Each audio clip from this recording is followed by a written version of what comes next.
betrayal, greed and murder.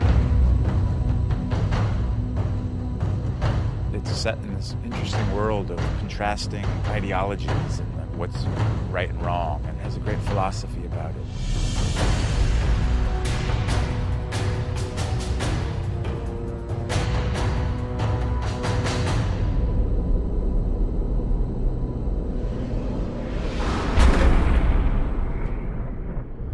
Game of Thrones is about power struggles in a fantasy kingdom called Westeros, and it's about a struggle for the Iron Throne, which is the seat of power in this kingdom. There's a war coming, Ned.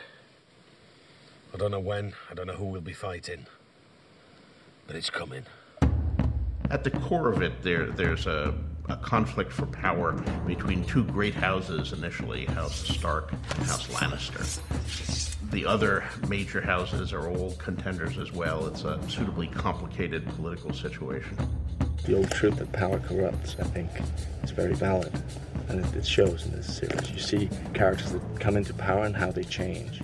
In a way, it's about how people forget to see the bigger picture.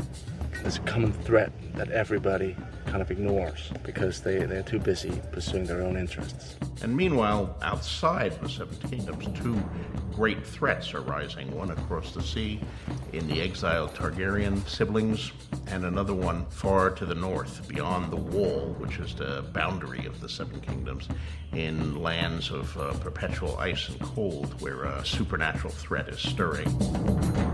It's very different from anything that's been done. I can't think of another fantasy which is as dark as this one is, which is as gritty and as real. Every single character is incredibly complex. You think you know them, you think you've got them pegged as what they seemingly are, but they really aren't. Is there someone in your service whom you trust completely? Yes. The wiser answer was no, my lord. It's not a good guys, bad guys story. It's a story where everybody is pursuing their own interest and everybody is following their own code, and it's about those interests and those ethics coming into conflict with each other, and it just provides a much richer story than the guys in white beating the guys in black. Lord Baelish, perhaps I was wrong to distrust you. Distrusting me was the wisest thing you've done since you climbed off your horse. It's quite a big, sprawling, epic kind of story, and fascinating characters, different characters, very rich, sort of tasty characters in there. You don't know who they all are and how they fit in. Shouldn't be out here, my lord. There's no telling who has eyes where. Let them look. So I've found it's very dense and it's very multi-layered. I think that's what I found quite intriguing and quite fascinating about this thing.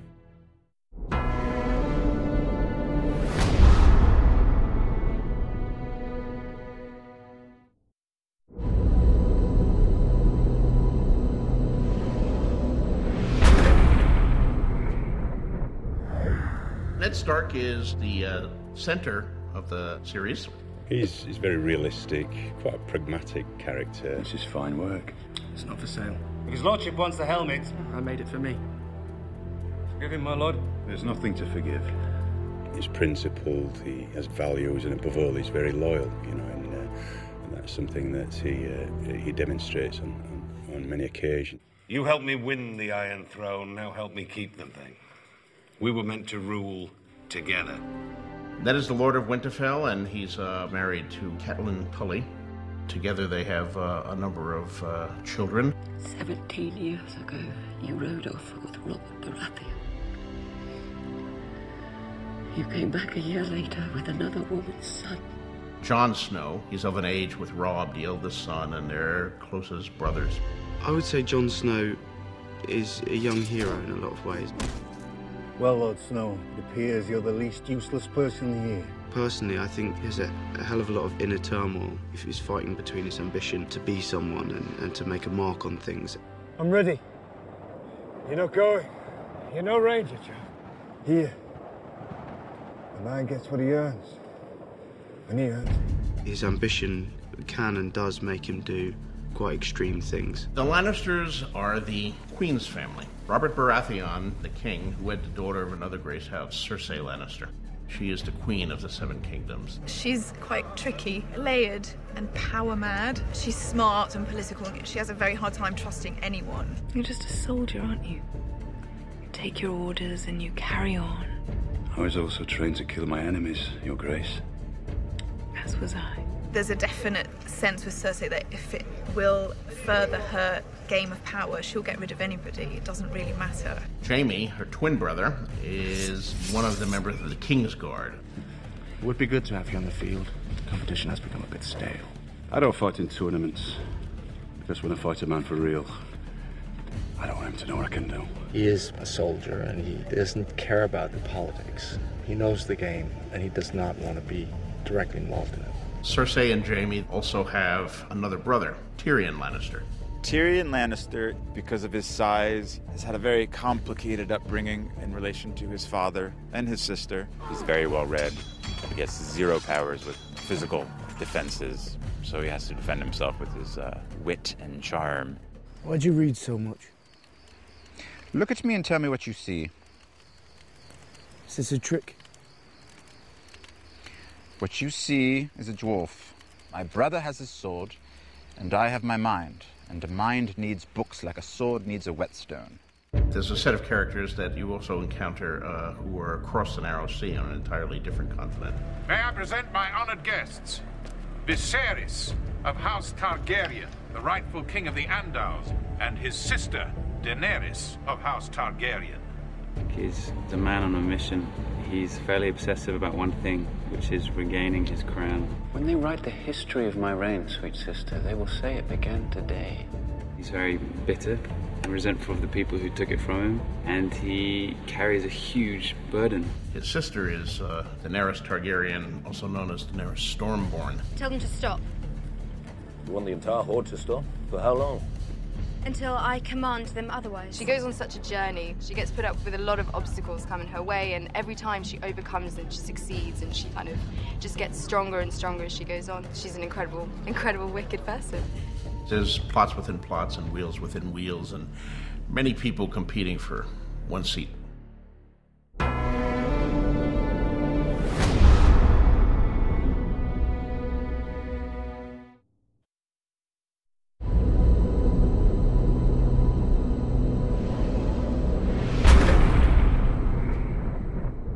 Going into this has always been something very important to us, that things never look fake. For us, it's more about creating this world and making it an authentic and believable world, but it's not our world. We were lucky enough to have the help of a tremendously gifted art department. I'm responsible for the look of the show, from the kind of the floor to the sky. I'm working out what the CGI is going to be, the whole look of it from there downwards, so that we have a complete look to the series. You've got to create a world from scratch that feels like you're in a different time, a different place. So it's creating different environments that work, that feel real, but don't feel like, you know, either contemporary or known periods. That's the main thing.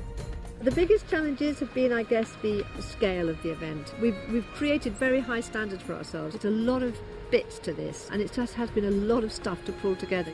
Gemma Jackson really ranged far and wide to find the artistic resources and the stylistic resources to give us a world we haven't seen before. There's an Arctic wasteland, which is very far north, and you go all the way to a more desert wilderness and everything in between. Our brief was to try to combine interesting visual elements from a lot of different societies and periods. So we spent a lot of time researching medieval Europe. We looked at Oriental influences, we looked at Asian influences, we looked at the subcontinent, we looked at African influences. We tried to find references from a lot of different civilizations in different times and combine them.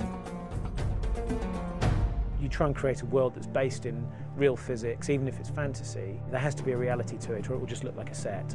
So you're always trying to think, right, how would these people live? What would they need? Why would they put things where they do? How would it be? I think the approach we want to take is that, yes, it is fantasy, but it's very grounded in reality. And I think we want to make it as real as possible. And that's the same approach we're taking with absolutely everything. And I think as the series goes on, you'll see the great difference between the four worlds in which the series inhabits. So it's very important that it have a completely different look, and that the light be different, and the topography. We've been given the luxury of being able to span various countries. So we scouted probably, 14 different countries when we're trying to decide where to shoot and why ultimately we decided to shoot Northern Ireland. You drive 25 minutes and you're at some beautiful forest somewhere, and you drive 45 minutes and you're at this great old castle. It's a huge scale. Shooting simultaneously in 2 different countries as Malta and Ireland is a challenge, but it's great fun. We love it. It's one of the fun things about this show is that we get to make it up. We're not hewing to any particular historical period, absolutely. This is a fantasy series, and that gives us a lot of freedom, and that's part of the fun of it. Fantasy is always bigger. I mean, fantasy is larger and more colorful and more exciting, I think, than history. So you take your inspiration from something in history, you make it much bigger and perhaps more dramatic. It's just the best story. It's fascinating, and there's so many twists and turns, and when you think you've got it figured, it completely changes its mind, and you follow it and you get excited by it. There's real emotion and there's real relationships that you can understand and relate to, and it's just brilliant. It's a wonderful story. This interesting combination of a very real world with an overlay of fantasy is a pretty intriguing combination, and I think it's something that you see nowhere else on television currently. I don't think anybody will do it quite the way HBO does. What do you know about fear? Fear is for the winter, when the snows fall 100 feet deep. Fear is for the long night, when the white walkers move through the woods. When the sun hides for years, and children are born and live and die, all in darkness. That is the time for fear, my lord.